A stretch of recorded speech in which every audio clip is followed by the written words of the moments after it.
सिद्धेभ्यः ओम नमः सिद्धेभ्यः ओम नमः सिद्धेभ्यः यदैता भावेन प्रमुदिते मनादरे गौर्यः छराता सिद्धसर्गी गणगणित मेधा सजनिधि लभन्ते सद्भक्त्या सेवितुकसमाजं किमु तदा महावीरे स्वामी नयनपथगामी भवतु मे महावीरे स्वामी नयनपथगामी भवतु मे महावीरे स्वामी नयनपथगामी भवतु मे गुरुः पन्तनो नित्यं ज्ञानदर्शनदायिनं चारित्राणं गम्भीरं मोक्षमार्गोपदेशकं पंचप्रकृति भगवान की एकनाथ भगवान की अंतिम सत्संगपति भगवान महावीर स्वामी की आचार्य श्री गुप्त भगवंत की आचार्य श्री उमा स्वामी भगवंत की आचार्य श्री विमल सागर जी महाराज की आचार्य गुरुदेव संगमति सागर जी महाराज की तीन कामनों करोड़ वाली राजाओं की द्वादशांजलि माता की बोले वात्सल्य मूर्ति दिव्य तपस्वी आध्यात्म योगी राष्ट्र संत आचार्य स्वामी श्री सुंदर सागर जी गुरुदेव की गुरुदेव की गुरुदेव की भव्य आत्माओं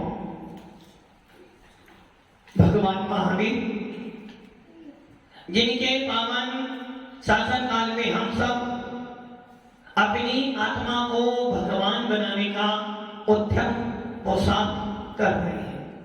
भगवान महावीर जिनको हम अपना अंतिम शासन प्रति मानकर उनके दिव्य देवना को सुनकर इस आत्मा में जो भगवान बनने की सामर्थ्य है, इस आत्मा में जो सिद्धत्व प्राप्त करने की सामर्थ्य है, उसका विचार चिंतन करते हैं। ऐसा भगवान महावीर का वीतराग शासन हमें मिला है और ये सुनिश्चित है बड़ी पुण्य से मिला है और ये सुनिश्चित है ना जाने कितनी कितनी पर्यायों में हमने जन्म लिया होगा, ना जाने कौन कौन सी नीच पर्यायों में हम लोग गए होंगे और ना जाने कौन कौन सी पर्यायों में कैसे कैसे कुकर्म भी हमने किए होंगे। जब छह गाला को पढ़ते हैं तो उसमें आता है किस जीव ने अनादि काल से काम बिताया अपना जीवन निगोद में। जब सिद्धांत शास्त्रों को पढ़ते हैं, जब लब्धि सार जैसे तिलोक सार जैसे शास्त्रों को पढ़ते हैं तो आचार्य भगवंत कहते हैं कि हे भव्य आत्मा, यदि सम्यक दर्शन की प्राप्ति करना चाहता है, यदि तुम अपने मोक्ष मार्ग को प्रशस्त करना चाहता है, यदि तू ये चाहता है कि तुझे भी ये अधिकार मिले कि तू भी मोक्ष में जाएगा, यदि तुझे ये अधिकार चाहिए, जिस प्रकार वोट डालने के लिए भी गवर्नमेंट आपको अधिकार देती है, यदि 18 साल की उम्र होगी तो तुम वोट दो और नहीं हो तो वोट डालने का अधिकार, और वोट डालने के अधिकार में भी तुमको आईडी प्रूफ देती है कि भैया अब तू वोट डालने का अधिकारी है। यदि तेरा वो आईडी प्रूफ खो जाता है तो गवर्नमेंट के पास उनके कंप्यूटर में वो सारी आपकी जानकारी भरी हुई है, आपका अंगूठा लगवाएंगे और आपका नया आईडी प्रूफ। मान लो आप यात्रा करने विदेश जा रहे हो, विदेश में भी जिन मंदिर हैं, और आप यात्रा करने गए, आपका पासपोर्ट तैयार था और उस पासपोर्ट के साथ में आपका आईडी प्रूफ भी था। जैसे ही आप इंक्वायरी पर पहुंचे, आपका पासपोर्ट देखा गया, आपका आईडी प्रूफ देखा, दोनों में थोड़ी सी गलती थी। पासपोर्ट में आपका नाम प्रकाश कुमार जी जैन लिखा था, आईडी प्रूफ पे प्रकाश चंद जी दोषी लिखा था। अब बोलो क्या होगा? नितिन जी क्या होगा? अब इनकी फ्लाइट छूटने में मात्र 15 मिनट बची हैं। अब वो गवर्नमेंट कहेगी कहीं ना कहीं ये व्यक्ति दोषी है। दोषी मतलब कहीं ना कहीं अंतर, क्योंकि एक आईडी ग्रुप पे दोषी लिखा, दूसरे पर पासपोर्ट पे जैन लिखा, ये छेड़िया दोषी है। हो सकता है ये व्यक्ति कोई देश द्रोही भी हो सकता है ये व्यक्ति छल कपट करना हो सकता है, इसके जाने से पूरा का पूरा प्लेन। तो क्या करा? इसलिए गवर्नमेंट ने आपको आईडी प्रूफ दिया कि भैया ये आईडी प्रूफ तुझे दिखाता है कि आईडी प्रूफ तेरे को पूरे भारत की नागरिकता देता है। ये आईडी प्रूफ तेरा चलेगा। यदि भेजने भी जाओगे तो आपका आईडी प्रूफ दो, क्योंकि एक आईडी प्रूफ पे 4 लोग यात्रा कर सकते हैं। आपका आईडी प्रूफ आपके साथ में है तो आपको कोई भी गवर्नमेंट रोक नहीं सकती। आप विदेश में उतर भी गए और आपका आईडी प्रूफ खो जाए, मान लो आप यहाँ से यूएस गए और यूएस जैसे ही आपका पैर उतरा बाहर आए, आपका आईडी प्रूफ खो गया, अब क्या होगा? प्रकाश जी अब क्या होगा? बैठना पड़ेगा, उधर बैठना पड़ेगा। नहीं, बैठना नहीं पड़ेगा।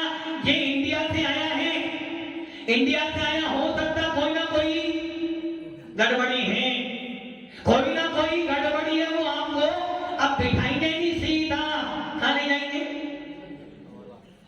आपको यूएस के अनुसार जो सजा मिलती वहां डाला जाएगा जब तक आपका आईडी प्रूफ फाइनल ना। उसी प्रकार आचार्य भगवंत कुंद स्वामी कह रहे हैं, उसी प्रकार आचार्य कुंद स्वामी कह रहे की है भव्य आत्मा संसार में घूमने के लिए आईडी प्रूफ चाहिए, संसार की यात्रा करने के लिए भी आईडी प्रूफ चाहिए। यदि बच्चे का एडमिशन करवाना है तो आईडी प्रूफ चाहिए, यात्रा करनी है तो आईडी प्रूफ चाहिए, यहाँ तक कि अस्पताल में भी भर्ती होना है तो आईडी प्रूफ चाहिए, बैंक में खाता खोलना है तो आईडी प्रूफ। बिना आईडी प्रूफ और यदि पकड़े जाओ तो भी आईडी प्रूफ तो चाहिए ही चाहिए। उसी प्रकार कुंद स्वामी कह रहे भैया, जब संसार की यात्रा करने के लिए, जब राज देश करने के लिए भी तेरा परिचय चाहिए, तो भव्य आत्मा मोक्ष मार्ग की यात्रा करने के लिए तो बड़े बड़े आईडी प्रूफ चाहिए। अब वो आईडी प्रूफ क्या है? यदि तू मोक्ष को प्राप्त करना चाहता है, दिलेश जी इच्छा तो नहीं है अभी तो आईडी प्रूफ चाहिए। कौन सा आईडी प्रूफ? जिससे ये मांग पड़े कोठारी ही है, जिससे ये मांग पड़े कि हाँ ये सोना चांदी बेचने वाले सुना रहे हैं भैया, आईडी प्रूफ कोठारी का ही चाहिए। अभी आपको साधना वाला आईडी प्रूफ नहीं चाहिए, वो तो मिला हुआ है ना। साधना जी आपके स्वामी कौन? कौन आपके स्वामी कौन है? कोठारी। ये आईडी प्रूफ किसने दिया आपको? समाज ने दिया? नहीं, समाज ने नहीं दिया। ये आईडी प्रूफ किसने दिया आपको? आपके माता पिता ने दिया। समाज ने तो उस आईडी प्रूफ का साक्षात किया। आपके माता पिता ने आपको कोठारी दिए और समाज ने आपको पीले चावल डालकर परमिट दे दिया कि आज से कोठारी की कोठारी नाम मिल गया। अब आप ये सोच लो कि संसार का व्यवहार निभाने के लिए भी आपको समाज की परमिशन, जो विवाह समाज की अनुमति से नहीं होते हैं उनको समाज में रहने का अधिकार नहीं दिया जाता है। जो शादी विवाह अपनी मर्जी से बच्चे करते हैं, जिसको आप लव मैरिज कहते हो, उसका समाज में कोई अधिकार नहीं है। समाज और जो विवाह समाज अपनी अनुमति से देती है, उस विवाह में समाज जाकर, मान लो राजू के यहाँ शादी है, राजू जी, और आपकी शादी में पंच एक भी नहीं आए, तो क्या होगा? आईडी प्रूफ नहीं, आईडी प्रूफ तो मिला कि तो फिर गवर्नमेंट की मोहर। वैसे ही जिस विवाह में समाज शामिल होती है वो पक्का आईडी प्रूफ होता है। अब कोई गड़बड़ी होगी समाज जिम्मेदार होती है। ऐसे ही इस आत्मा जब शरीर की यात्रा करने के लिए, संसार को बसाने के लिए हर समय आईडी गुरु चाहिए। तो बब्बे आत्माओं, इस आत्मा में कौन बैठा है? इस आत्मा में कौन है? इस आत्मा में भगवान आत्मा बैठी है और भगवान आत्मा को आईडी गुरु चाहिए। क्या चाहिए नितिन जी? आप कौन? गांधी? गांधी ये आईडी प्रूफ है आपके पास? गांधी आपके पास गांधी का आईडी प्रूफ है? क्योंकि समाज ने, आपके पूर्वजों ने आपको गांधी का कुल दिया है। होमन होने के बाद भी आपको गांधी गोत्र दिया है कि आप गांधी हो। और वो दोस्ती ये समाज ने आपको होमन समाज का ये आपको परमिट मिला, आईडी ग्रुप मिला है। मतलब कि आपको संसार का व्यवहार निभाने के लिए आईडी ग्रुप मिला है। जबकि इस आत्मा में कौन बैठा है? इस आत्मा में भगवान आत्मा बैठी है। इस आत्मा के अंदर वो बैठा है जो 3 लोक का अधिपति बन सकता है। इस आत्मा के अंदर वो बैठा है जो आपको कर्मों से रहित बना सकता है। वो कौन है? भगवान आत्मा। और उस भगवान आत्मा को प्राप्त करने के लिए आपको आईडी ग्रुप चाहिए। अब वो आईडी ग्रुप क्या कब बनेगा? वो आईडी ग्रुप कब बनेगा? भावों में थोड़ा तो सुधार कीजिए, थोड़ा थोड़ा भगवान जी का ध्यान कीजिए। आपका आईडी ग्रुप कब बनेगा? जब आपके परिणाम गंदे होंगे। जब परिणाम गंदे होंगे, जब कोई आपको आईडी ग्रुप नहीं मिलने वाला।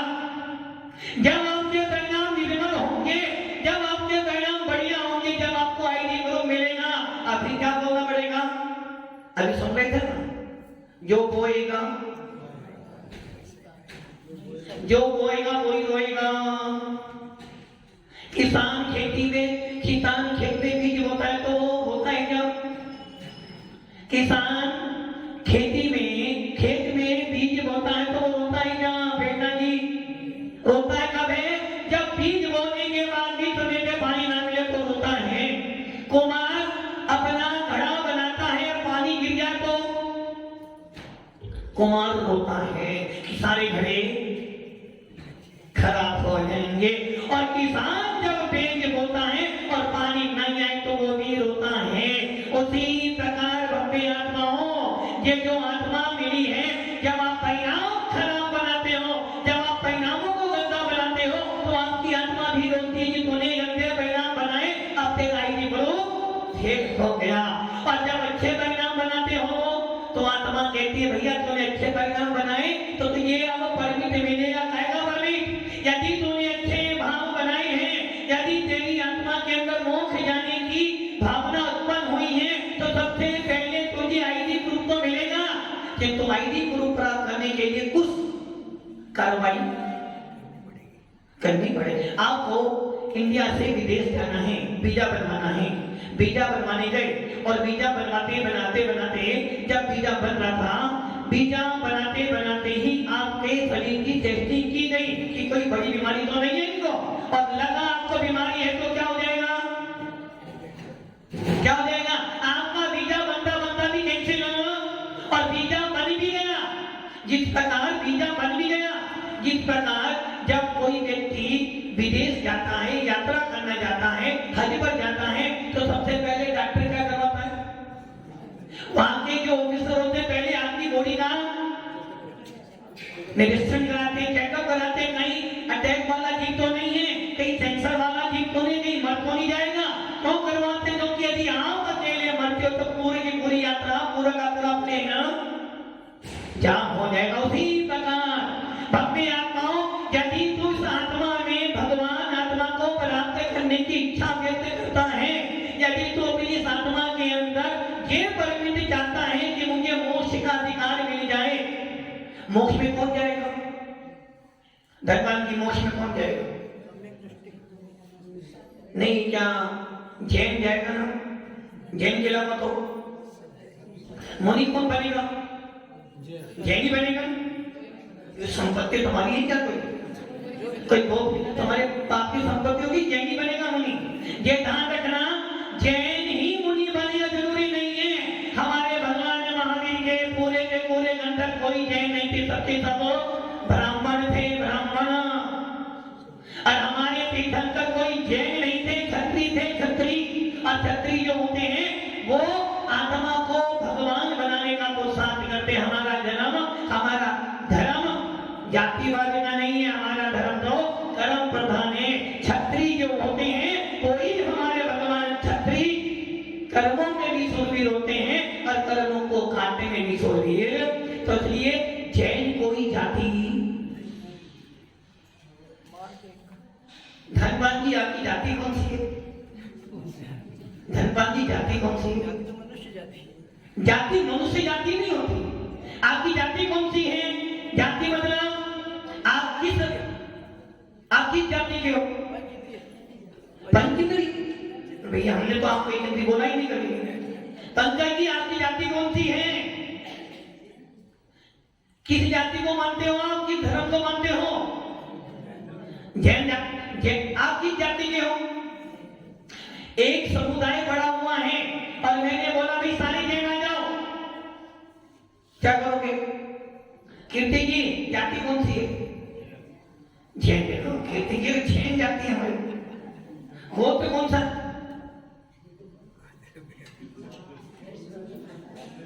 अच्छा, और ये आपकी जाति जैन है तो फिर हुमड़ कौन है? हुमड़ कौन है? वकील साहब हुमड़ हो? कौन से हुमड़? दसावा बीसा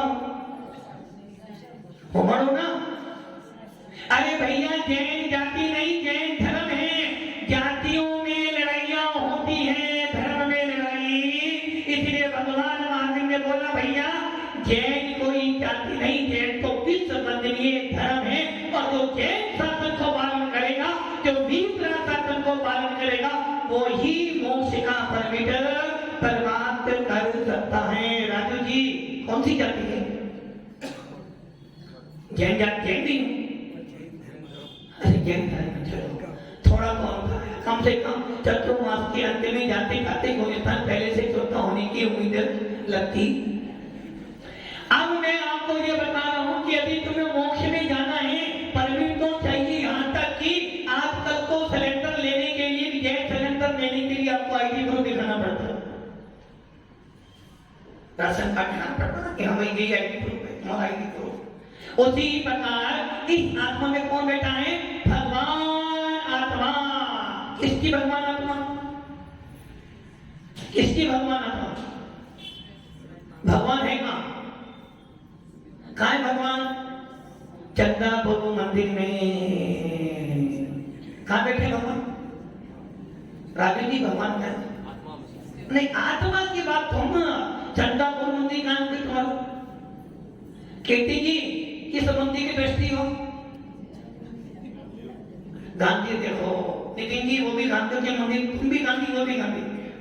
तुम तो गांधी, वो गांधी मंदिर के दृष्टि बने हुए। ये ध्यान रखना, हम हमारी आत्मा में कौन बैठा है? भगवान कहां है? भगवान कहां है? कहां पर? अश्विन जी कहां गए? कहां बैठा भगवान? अब आप ये सोच लो, आपके मंदिर में जो भगवान बैठा है, उस भगवान के दृष्टि बनने की तो इच्छा है, किंतु जो मेरी आत्मा में भगवान बैठा है उसका स्वामी बनने का कोई विचार। भगवान स्वामी किसका बनना था? किसका? अपने भगवान का स्वामी बनोगे तो कुछ मिल जाएगा। दूसरों की चीजों पे दृष्टि डालोगे, लोग चोर कहेंगे, चोर आगे दूसरों की वस्तु हट रहा है। अपनी वस्तु पे ध्यान दोगे तो परमात्मा बनोगे, और दूसरों की वस्तु पर दृष्टि डालोगे तो लोग चोर को जरूर कहेंगे। दूसरों की वस्तु काम आने वाली वस्तु किसके काम आएगी? अपनी। इसलिए कौन कौन स्वामी कह रहे हैं मोक्ष का परमिट चाहिए, मोक्ष का परमिट चाहिए। अभी तुझे परमिट चाहिए तो परमिट प्राप्त करने के लिए पहले 5 रिक्वायरमेंट पूरी कर लेना, फिर तुझे परमिट दे देंगे। जिस प्रकार एक जैन कुल में उत्पन्न हुए बच्चे को जिस प्रकार एक जैन कुल के उत्पन्न हुए जीव को अभिषेक करने का अधिकार कब मिलता है? 8 साल की उम्र में। मुनि बनने का अधिकार 8 साल की उम्र में, और मंदिर जाने का अधिकार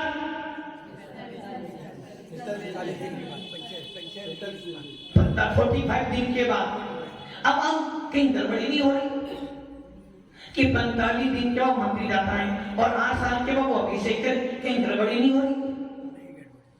मतलब कि 45 दिन के बाद जब मंदिर जा रहा है तो ये अधिकार कहां से लाया? कहां से लाया?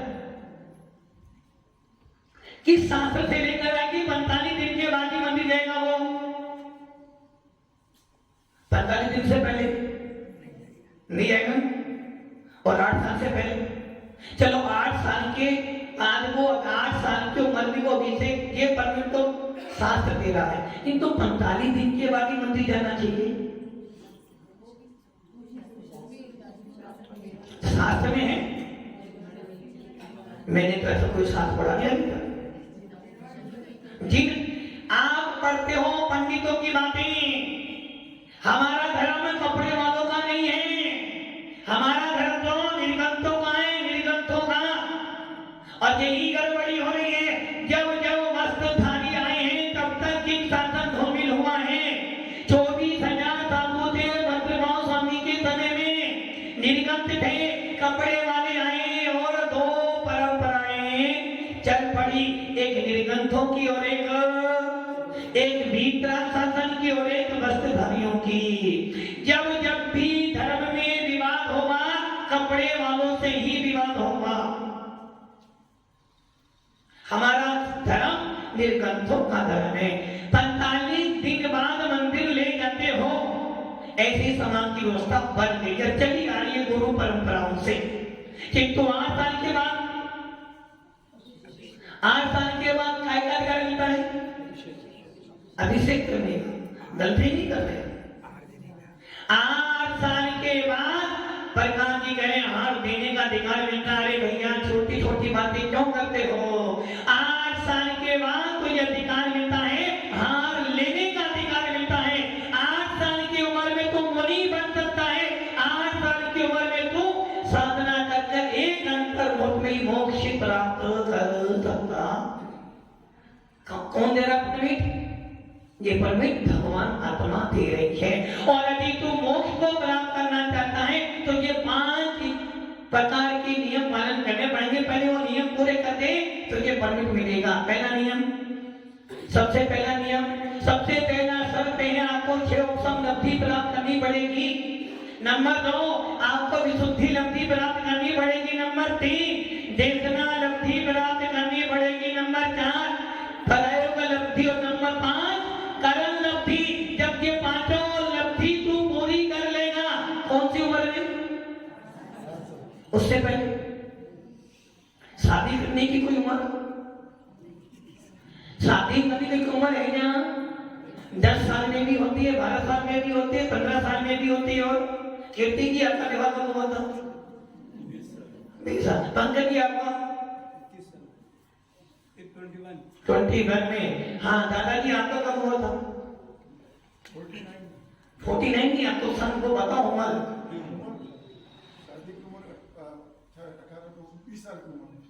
और आपका? अब आप सोच लो कोई उम्र। यहाँ तक कि आचार्य शांति सागर की महामुनि राज, जिनका अपन ने अभी समाधि दिवस संपन्न किया, उनका विवाह कब हुआ था? बोलो। 13 साल की उम्र में उनका विवाह हुआ था। पहले विवाह बहुत जल्दी कर देते थे। क्यों कर देते थे? क्योंकि बच्चा कहीं ना भागे। एक कहावत है ना, बचपन में जब बच्चा चंचल होता है तो मां संभालती है, बुढ़ापे में जब मन चलता है तो लाठी संभालती है, और जवानी में जब मन भागता है तो क्या करता है वो? क्या करे? हाँ तुम तो यही बोलोगे। इसीलिए को कुंद स्वामी कह रहे हैं भैया, समय साल में कुंद स्वामी कह रहे हैं, जीवनी किया क्या है? अनादि काल से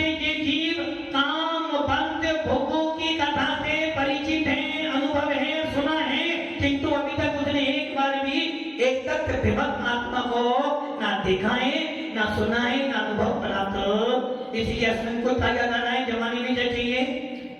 और पंडित जी भी दोनों गांधी कह रहे ना, माल बने में ज्ञान न ले लो, तरुण समय तरुणी रख रहो, अर्थ मृतक सब घोड़ा करो, कैसे रूप लगो।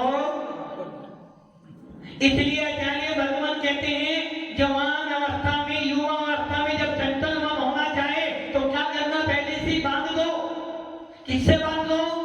पता है लड़का लड़की जवान हो गए शादी को, बच्चा कहीं और मुंह मारे। पशु जो होते हैं ना, जब उन्हें खाना ना मिले तो क्या करते हैं पशु, इधर उधर मुंह मारते हैं। और आगे उन्हें समय पर भोजन मिल जाए तो पशु अपना मुंह कहीं नहीं, एक चारों गति में पशु ही ऐसा है कि यदि एक बार पेट भर ले तो दोबारा मुंह। और मनुष्य तो, हाँ मनुष्य तो फिर ये मनुष्य को ध्यान किसी ने निमंत्रण दिया नहीं, भले पेट भरा हो फिर भी व्यवहार के लिए तो राजमल जी व्यवहार को निभाना पड़ेगा। नहीं तो पशु एक बार खा ले तो तुम्हारे मुंह नहीं मारता। वैसे ही आचार्य भगवत के लिए जब तुम्हारा बच्चा या बच्ची लगे कि अब जवान हो गए, बड़े हो गए, मुंह मारने वाले होने, इसलिए मुंह मारे पहले ही बांधो। इसलिए बच्चों का पहले ही संबंध पक्का कर दो, ताकि बच्चों के कारण आपको कहीं भागना। भव्य आत्माओं, परमिट चाहिए ना, क्या का परमिट? आत्मा से परमात्मा बनने के लिए ये 5 लब्धि कर ले। ये 5 लब्धि कर लेगा तो तेरे को क्या मिल जाएगा? क्या मिलेगा? मोक्ष में है लिखी प्रथम सेरी या भी जाने चरित्र, जिसके लिए आचार्य उमा स्वामी तत्वा सूत्र के दूसरे अध्याय का तीसरे सूत्र में कह रहे सम्यक्त्व चारित्रे, औपसेमी सम्यक और औपसेमी चारित्र। यदि तू मोक्ष को चाहता है, यदि तू मोक्ष का परमिट चाहता है, मोक्ष को प्राप्त करना चाहता है, इस आत्मा में भगवान आत्मा प्राप्त करना चाहता है, प्रकट करना चाहता है, तो तुझे परमिट कहना चाहिए। मोक्ष जाने का परमिट का सबसे पहला नियम है कि तेरे पास औपसेमी सम्यक दर्शन होना चाहिए। यदि तेरे पास औपसेमी सम्यक दर्शन हो गया तो ये परमिट मिल गया। कहाँ परमिट मिल गया प्रकाश जी? कहाँ?